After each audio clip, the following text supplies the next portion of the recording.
The Master Sword has a long and storied history within the Legend of Zelda series. Tears of the Kingdom puts an interesting twist in the sword's legacy. We see it destroyed for the first time ever, something we thought was impossible. The way the Era of the Wild handles a legendary blade completely upends how we view it. So, what are we supposed to walk away from this game knowing about the sword? The goddess Hylia, Zelda, and even the great Deku Tree play big roles in the story of the Master Sword, according to Breath of the Wild and Tears of the Kingdom. So let's dive into the crazy lore surrounding the sword responsible for defeating the Hatred Incarnate himself. But before we do, this is Chat Nation, and today we're talking about the new history of the Master Sword. For as much as it feels the Zelda team is rewriting history, there is a story to be told that makes sense of it all. So, subscribe if you're new here and you like exploring the world of Zelda through theorizing. And as you might have guessed, spoiler warning for Tears of the Kingdom and Breath of the Wild, but also Skyward Sword. If you haven't played through the origin story, then I recommend saving this one to your watch later. Otherwise, let's begin by talking about the history of the Master Sword as it relates to Breath of the Wild and Tears of the Kingdom. When we approach Ganondorf at the beginning of Tears of the Kingdom, he refers to the Master Sword as the sword that seals the darkness. And for that reason, we'll only be going back to Skyward Sword's story on the legendary blade. While the sword has been a staple of the series since its introduction in The Legend of Zelda: A Link to the Past, the third installment in the series released back in 1991, it's the lore introduced in Skyward Sword that actually serves as the foundation of what the sword is as it relates to the latest games in the series. Originally, the sword was called the Goddess Sword. When Link finds it inside of the large statue of Hylia on Skyloft, it is in an incomplete state. It is, more or less, just a normal sword, but its potential has yet to be tapped into. This sword was created by the goddess Hylia, who made the sword to aid her chosen hero in the fight against the Demon King, Demise, the ultimate antagonist from Skyward Sword. Prior to the events of Skyward Sword, Demise threatened the surface and the innocent inhabitants of the land. Hylia, in an effort to save them, crafted the Master Sword and created the spirit Fi. Fi was ordered to aid the hero chosen to wield the goddess sword and do battle alongside her against Demise. When it seemed hope was lost, Hylia sealed Demise in what would eventually become known as the Sealed Grounds. Hylia then devised a plan to defeat Demise in the future. She would reincarnate herself as a mortal in the future so that she could use the power of the Triforce, which could only be used by mortals. The chosen hero would lay the sword, containing the spirit Fi, within the enormous statue of the goddess. This way, Fi could lead the spirit of the hero to the sword when the time was right. Hylia then sent the huge landmass, complete with the statue of the goddess, skyward beyond the cloud barrier to eventually become Skyloft. During the events of Skyward Sword, Link powers up the goddess sword in the flames of the three golden goddesses and transforms the sword into the Master Sword. Link then takes on Demise, driving the Master Sword through his chest. Link defeats the demon deity. Upon defeating him, Demise issues the infamous curse, bounding the spirit of the hero in the blood of the goddess to the Hatred Incarnate for all eternity. Then, Demise is sealed within the Master Sword. The Master Sword gets the moniker, the sword that seals the darkness. While that might just sound like a cool title for the sword, there's actually two massive things that happen right here. First, longtime Zelda fans have come to know the sword as the Sword of Evil's Bane, a title inferred during Twilight Princess. This title simply implies that it is used to defeat evil, and that worked because that's what it's been doing throughout the entire series. Changing what we call the sword is certainly a big deal. The other new piece of lore comes when Demise admits defeat and loses his bodily form. He reverts back to his spirit form, and is absorbed by the sword that, quite literally, seals the darkness. Demise represents the darkness in the world and spirit realm, and now his spirit resides in the Master Sword. Speaking of spirits, I think it's also worth mentioning that the Master Sword had a counterpart. Throughout the story of Skyward Sword, we are constantly held up in our quest to save Zelda by Girahim. At the end of the game, we learn that Girahim is to Demise as Fi is to Link. Girahim is the spirit of a master seemingly opposite the Master Sword, the prince to the darkness, the Demon King Demise.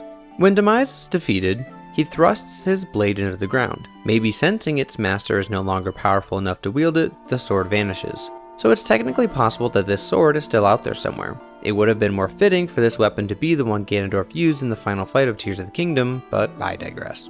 When Link returns to the sealed temple after defeating Demise, he returns the Master Sword to its pedestal.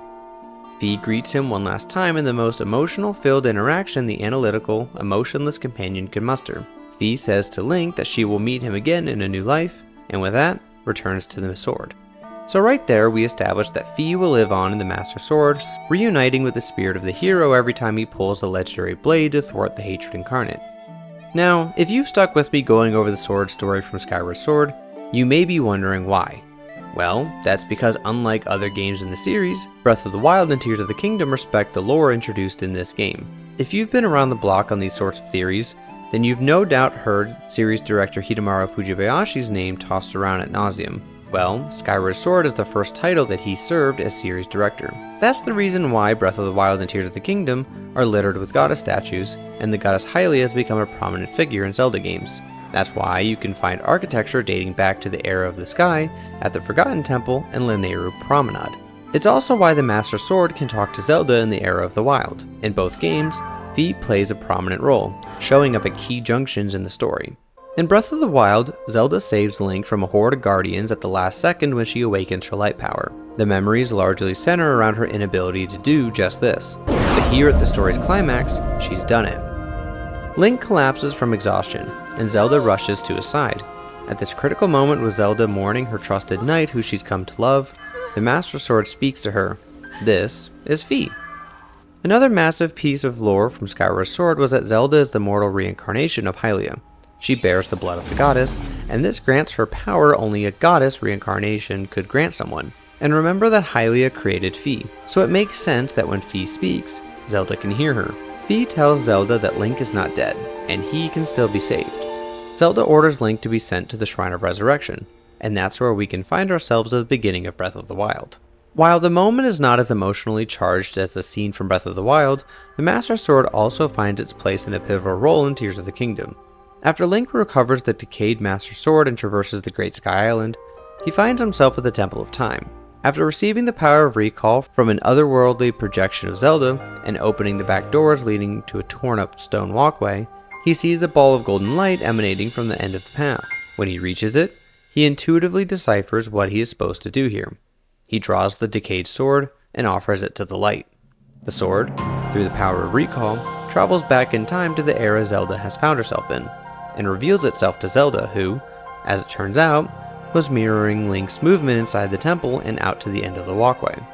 Now, while Link's journey has just begun, Zelda's is coming to an end. At this point in the story, Zelda has lost both of her newly found parental figures that she's come to love and admire. Sonia was supposed to teach her how to master her time powers. Rauru was supposed to teach her how to find her purpose for being in the past. But now, here she stands outside of the Zonai's Temple of Time. The Master Sword presents itself to her. Confused, she accepts the sword and examines it in its newly decayed state. Once again, those familiar tones start to ring out. Fi once again confirms to Zelda that Link is okay. In this moment, Zelda realizes why she was brought to the ancient past, to this moment, and what she must do. The very next scene we see shows Zelda confidently telling Minoru that she knows that she must undergo the act of Chiconification, losing herself, so that she can bask the Master Sword in light power and restore it. This way, it can be returned to Link in the distant future so that he may use it to defeat the resurrected Demon King. This is all made apparent to Zelda the moment she received the Master Sword. That is why, after receiving the sword that seals the darkness, she looks up to the heavens and shouts, Link!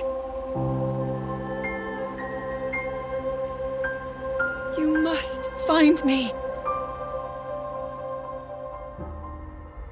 Now seems like a good time to talk about how Tears of the Kingdom specifically treats the sword.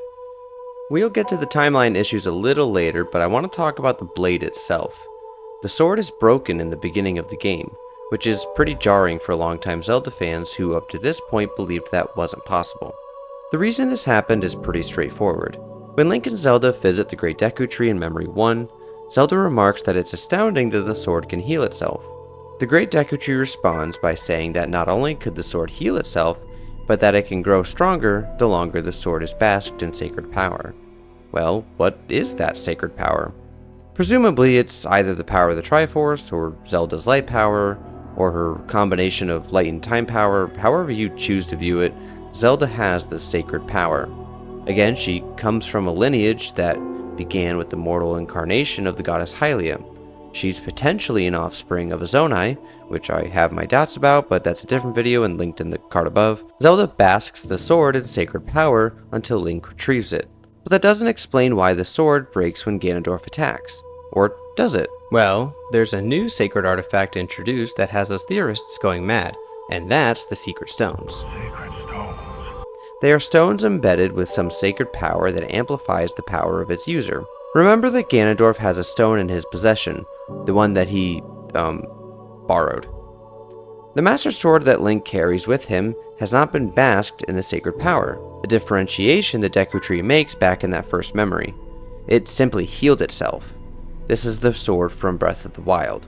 So when Ganondorf attacked, it was regular Master Sword versus Secret Stone amplified demon power, and the Secret Stone won out. This is why Zelda was sent back in time with a Secret Stone. The Master Sword had to be basked in sacred power, a power amplified by a Secret Stone to equal the power of the Demon King. When Fi speaks to Zelda after she receives the decayed Master Sword, she has several flashbacks. They conclude by Rauru telling her, I believe there is a reason you were sent to us.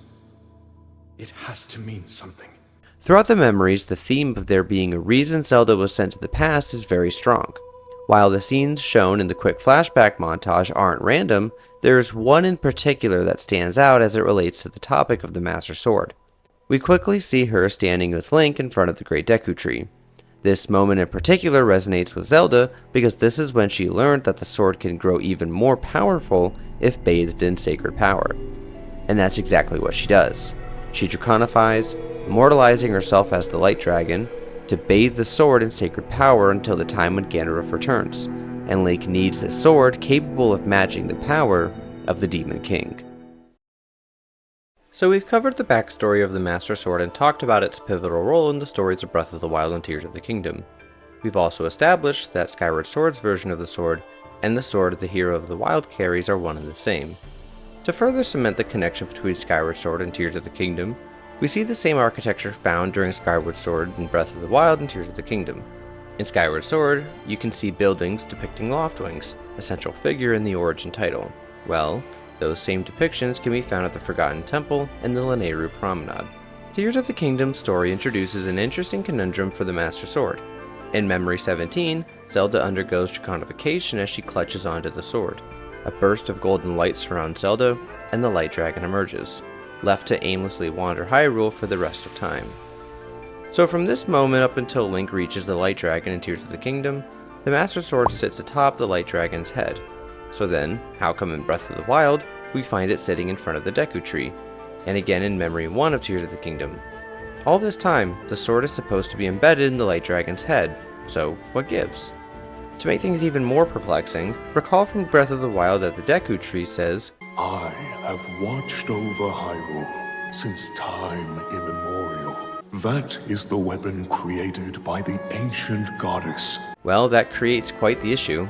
You could pin this as Nintendo opting to ignore the lore and story of even its own predecessor in order to incorporate Zelda's time travel into Tears of the Kingdom, and I don't know that I would necessarily disagree, but I think if we can look at this from an in-game perspective, I question if there's a way that maybe that makes sense. There are several dupes that exist due to Zelda traveling back in time. When Link and Zelda approach the sealed Ganondorf, Rauru's arm releases its grip and the Secret Stone falls in front of Zelda. She grabs it, and it amplifies her time power and sends her back in time. Well, Rauru has his stone, but now so does Zelda? So that specific Secret Stone has been duped. It exists in two places at once. Zelda herself is duped. While she exists as the Light Dragon flying around the Sky Islands, she is also born 117 years prior to the calamity of Breath of the Wild, and seals Calamity Ganon while Link heals in the Shrine of Resurrection. Well, the Master Sword is also duped. Like we discussed earlier, Link sent the Master Sword back in time to Zelda just before descending to Hyrule. Zelda carries it off with her when she becomes the Light Dragon, yet there the Master Sword lies. So let's follow the timeline of the Master Sword. It was created by the goddess Hylia during the original conflict with Demise. The sword is placed inside the goddess statue, and is sent skyward along with Skyloft. The events of Skyward Sword play out, with the sword eventually finding a home in the Sealed Temple, formerly the Temple of Hylia. The Temple of Time is built over the Sealed Temple, with the Master Sword maintaining its resting spot. The hero of Time finds the sword here and uses it to defeat Ganondorf. the sword is returned to the Temple of Time. Now, this is where we run into an issue. With the release of Hyrule Historia after Skyward Sword, we were given an official timeline. In the Downfall timeline, the sword is found in the Lost Woods during the events of A Link to the Past. In the Child timeline, we find the sword in the Sacred Grove during the events of Twilight Princess. In the Adult timeline, you find the sword in Hyrule Castle during the events of The Wind Waker. Because we were given definitive connections between Skyward Sword and Breath of the Wild and Tears of the Kingdom, and Skyward Sword serves as the origin story of this official timeline, we have this inescapable question of how the sword ended up with the Deku Tree. The only timeline branch the Deku Tree appears in is the Adult timeline, the one where we can't find the sword in the forest. However, it's the Child timeline that offers the most logical solution to how the sword ended up with the Deku Tree. In Twilight Princess, we find the Master Sword in the Sacred Grove. As it turns out, the Sacred Grove is the location of the Temple of Time from Ocarina of Time, now in ruins. If we assume that Breath of the Wild and Tears of the Kingdom occur after some convergence of the timeline, then it's quite possible that the Great Deku Tree would pop up in what appears to have become Hyrule's Korok Forest. Korok Forest has always had mystical powers at play, from it being a safe haven for the Kokiri of Kokiri Forest and Ocarina of Time, to the maze keeping intruders at bay in Breath of the Wild and Tears of the Kingdom. This is proven to have kept Ganondorf away from the area and has stood the test of time, making it the perfect location to leave the Master Sword, so that when the sword that seals the darkness is needed once again to vanquish the evil that plagues Hyrule, it's there, ready to be pulled by Hylia's chosen hero. Thanks for watching my expose on the Master Sword as we know it in Tears of the Kingdom. Truth be told, Tears of the Kingdom itself didn't really change anything about the history of the sword, other than the fact that it was duped thanks to Zelda's time travel. While one copy of it was down on the surface sitting with the Great Deku Tree, another was floating around the Sky Islands. We've learned that an important artifact can be duped and still exist as if it's a completely different item. Case in point, Raru's Secret Stone. It amplifies Raru's light power while also amplifying Zelda's time power at the same time. I'd love to read about any more details of the Master Sword that I may have missed, so please leave a comment if there's anything you'd like to add to the conversation. Thanks for watching, and let's continue the conversation, Chat Nation. Oh, and one more thing if you're still watching.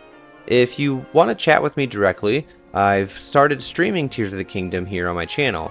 I stream every Tuesday starting at 9 p.m. Eastern, 6 p.m. Pacific time, so I hope you'll jump over and say hello sometime. Thanks again, and we'll see you in the next one.